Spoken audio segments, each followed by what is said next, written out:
In 1953, at a tense political gathering in Uyo, a quiet but consequential decision was made. An Igbo intellectual stood against his own political bloc, not out of rebellion, but out of principle. Why would Alvan Ikoku oppose the dominant position of Nnamdi Azikiwe and the powerful NCNC? And what did that moment reveal about the fragile foundations of Nigeria's regional politics? To understand this moment, we need to return to the eastern region of colonial Nigeria in the early 1950s. This was a period of intense political reorganization under British supervision. Regional governments were emerging, and ethnic, administrative, and political interests were increasingly colliding. At the center of this tension was the removal of Eyo Ita, the first premier of the eastern region.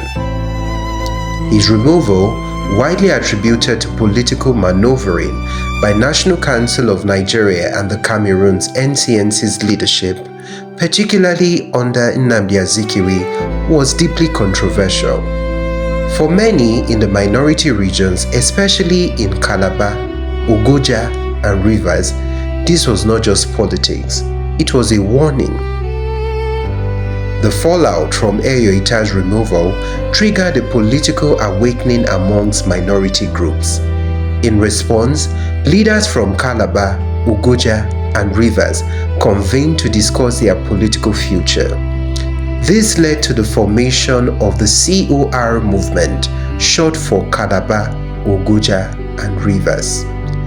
At a key conference held in Uyo on December 19, 1953, delegates gathered with a shared concern: how to secure autonomy and protection from a rapidly centralizing eastern region. Amongst them stood an unexpected figure, Alvan Ikoku, an Igbo man from Arochukwu, educated at Hope Waddell Training Institute, and already a respected intellectual. Ikoku chose to align with the minority delegates. This particular decision was not symbolic, it was political. He sided with leaders like Udo Udoma, who articulated a vision for a new administrative unit that would protect minority interest. Udoma later described the conference as disciplined, deliberate, and unified, a rare moment of consensus across diverse groups.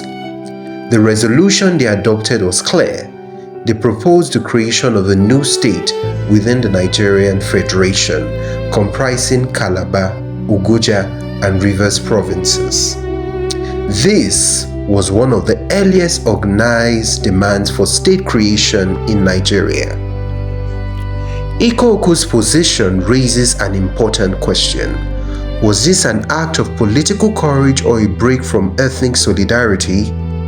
At the time, most Igbo politicians supported the NCNC leadership and the consolidation of power in the eastern region.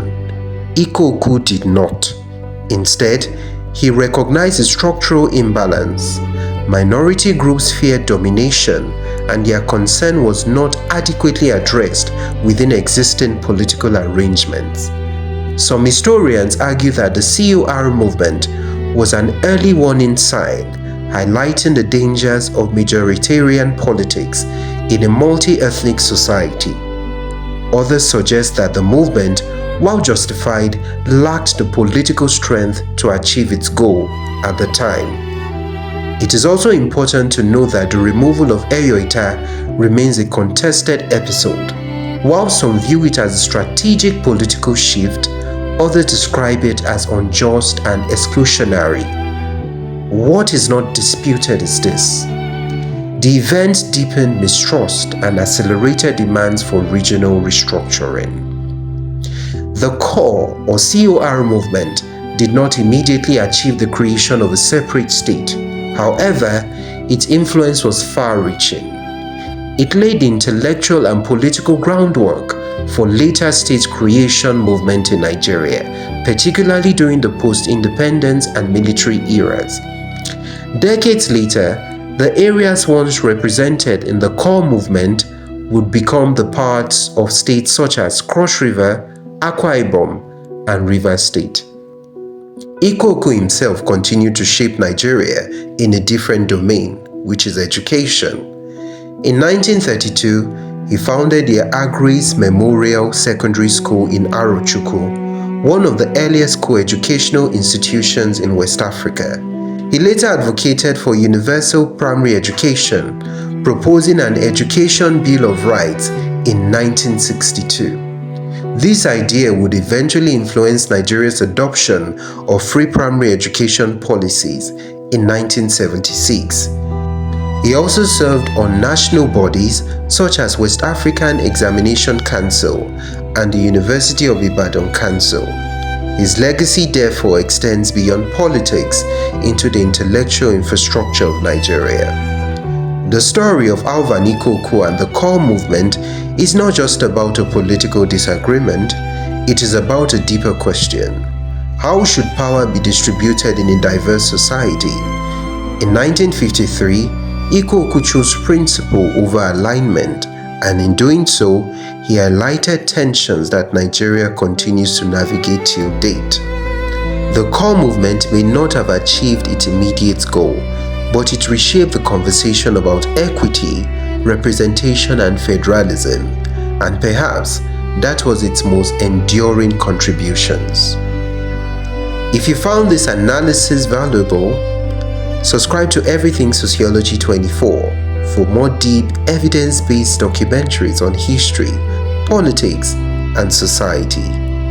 Thank you for watching.